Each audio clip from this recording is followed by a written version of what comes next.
Investigators now say that the boat is undergoing more forensic testing and has been moved to Fort Lauderdale, Florida. Brian Hooker was arrested in the Bahamas shortly after his wife's disappearance, but then was later released.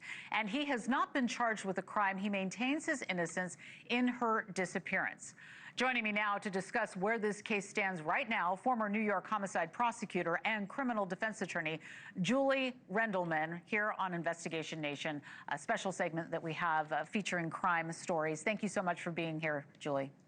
Thank you for having me. Okay, so let's talk this through. This boat undergone testing already. Why do you think it's been sent to the Coast Guard station in Fort Lauderdale?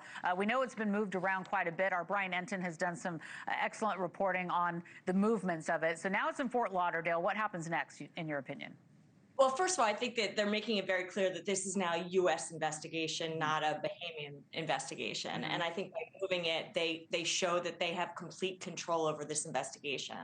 And I think what they're doing is, arguably, I assume looking for DNA, potentially blood, any evidence of a struggle that may have occurred on that boat, anything that would link Brian to being responsible for the death of his wife. You know, some are speculating this is a murder case at this point. Do you agree with what we know so far? And what can you tell us about how the case has unfolded in your view? Because I know with your view with the job that you've had, you might see it differently than others. How do you see this playing out? So I know there's a lot of people theorizing that he's about to be arrested, and I'm kind of more suspect in regards to that. Right now, the only thing we know is that some of the statements he made were inconsistent in regards to where the body was, where they had been boating, and where he was. And so the question becomes are those inconsistencies in and of themselves enough to prove that Brian is responsible for her death beyond a reasonable doubt? I think it's a little premature for us to assume that's the case. I think the U.S. government is doing their job, which they should be, is attempting to locate her body.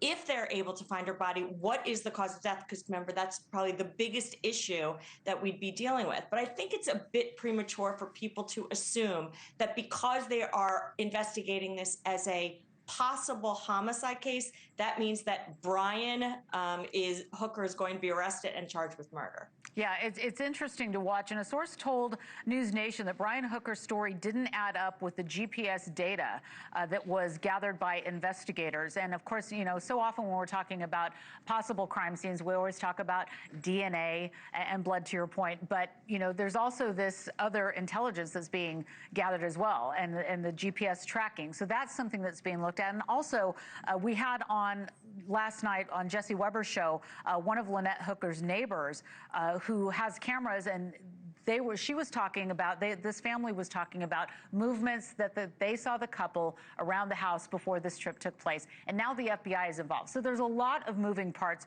with this investigation, right? So that's good news. Yeah, I mean, look, you always want to invest. If a body ends up in the water, you want it investigated. Yeah. It doesn't automatically assume that the husband is responsible. Obviously, they should be investigating the case. He's given inconsistent statements. I think the problem is that we're leaping now from him giving inconsistent statements to him being responsible for her death. I think there's much more to look at. Is there a motive? We see these no-body homicides all the time where we find out that they had a girlfriend, for 3 years, or they opened a life insurance policy 2 weeks before the person died. We don't have any of that right now. We have inconsistent statements, and I'll be honest, sometimes inconsistent statements have a reason. He could have been drinking and not realize where he was. He could have been so distraught he didn't realize what he was saying or exactly where they were. So I think we have to be really careful before we assume that he is the person responsible. It doesn't mean they shouldn't continue this investigation. I think they're doing the right thing, but I don't want to be quick for judgment. Yeah, no, that's a very important point that we have to take as we move forward in the story. And also the New York Post is reporting that friends of Brian Hooker think he may have left the country or maybe even tried to. So, I mean, is he free to move about, the world? How would it change this investigation if that was the case? That's such a good question. We assume that he left the Bahamas and came here.